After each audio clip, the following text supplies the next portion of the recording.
Hi guys! Welcome to our YouTube food vlog. Now let's start cooking, and this is all we need to make the easy apple cinnamon bread.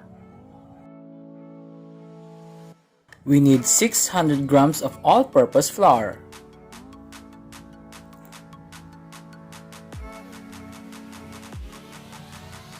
1 teaspoon of iodized salt,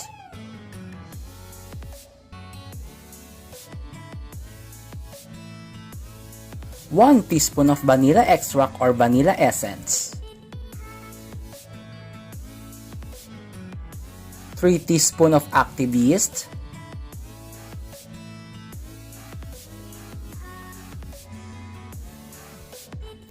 2 teaspoons of baking powder,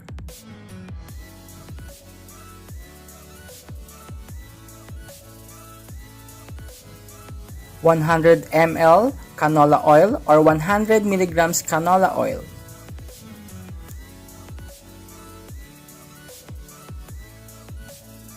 100 grams of white sugar,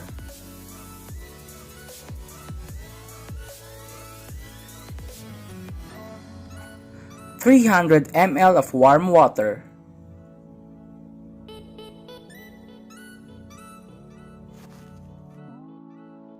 Now let's go for the procedure on how to make a perfect bread dough.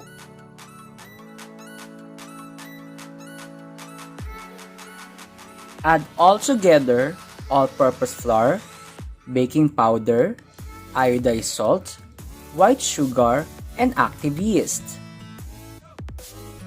Now give a quick mix by using spoon.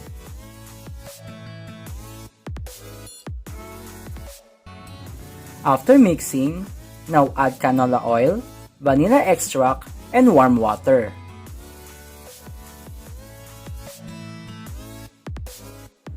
Now mix it using spoon until water and flour mold into dough.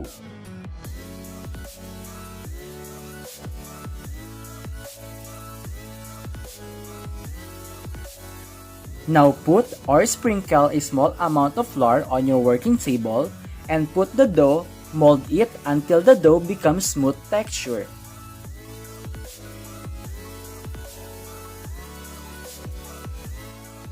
Sprinkle some flour to your dough and continue molding until the dough don't stick on your hands.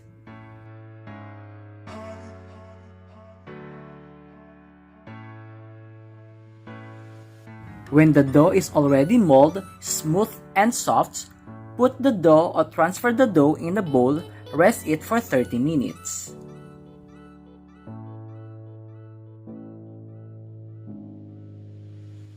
While we are waiting for our dough to be ready, now let's proceed for the ingredients for the filling for our cinnamon bread.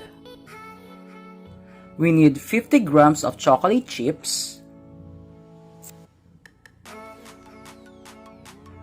50 grams of crushed peanuts,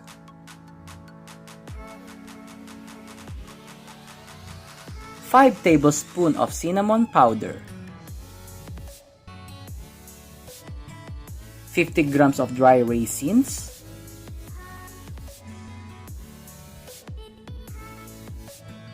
1 can of condensed milk,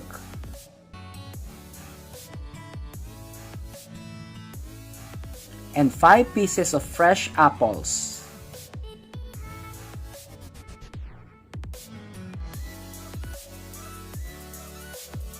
For the procedure, wash your apples, slice the apples into small cubes. For friendly reminders, always be careful of using knives.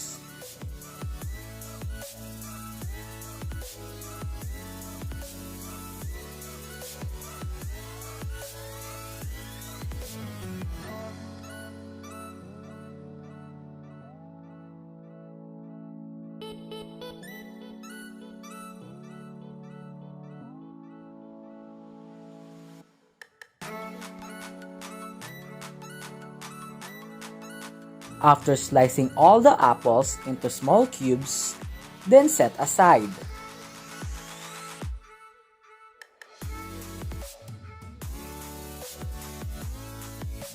For the next step, grease your 2 baking pan with canola oil and set aside.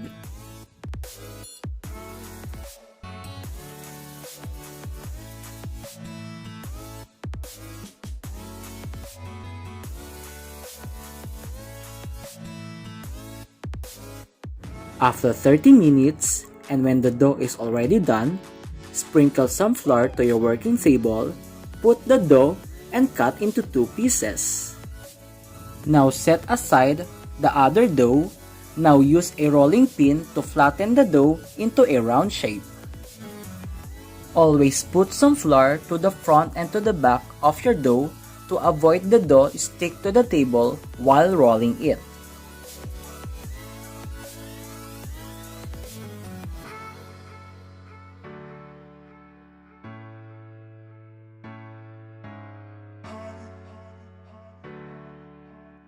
When the dough is already in round shape, add the half of the condensed milk and spread it all over the dough.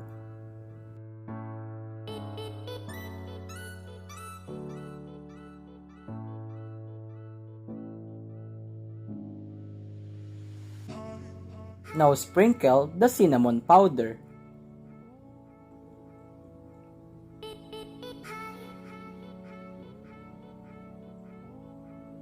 Now add the half of the apple slice cubes.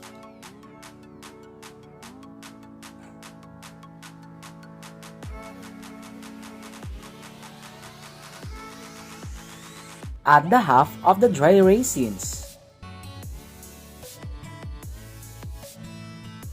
Add the half of the chocolate chips.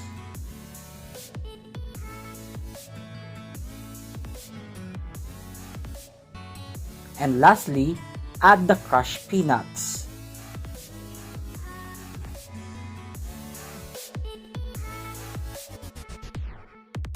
For the next step, slowly roll the dough from the top to the end.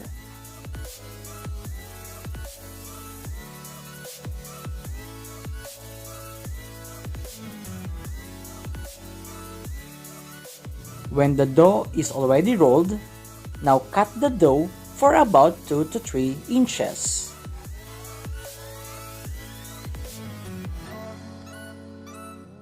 After slicing the dough, arrange the apple cinnamon bread to your baking pan into a flower shape.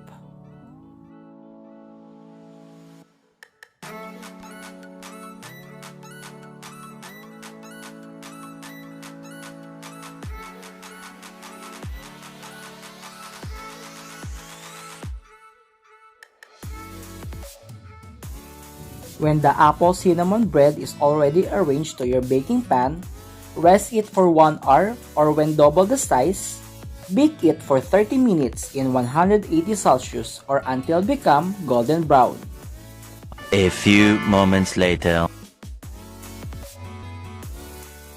After baking, you can also add chocolate syrup or fresh apples for the design or for the toppings of your apple cinnamon bread.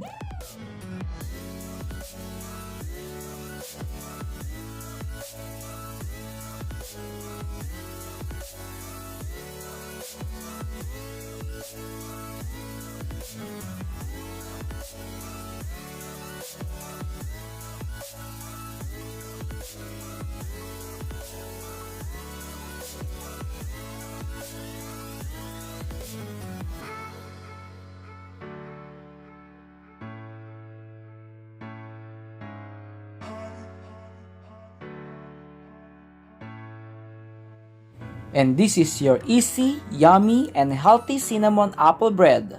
Serve immediately while it's hot. Enjoy eating with your family and with your friends.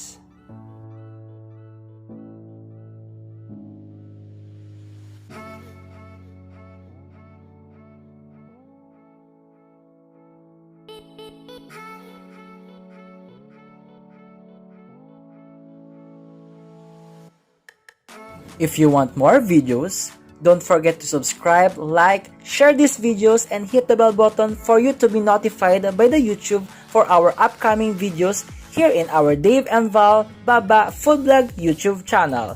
Thank you for watching, and God bless. Love, love, love!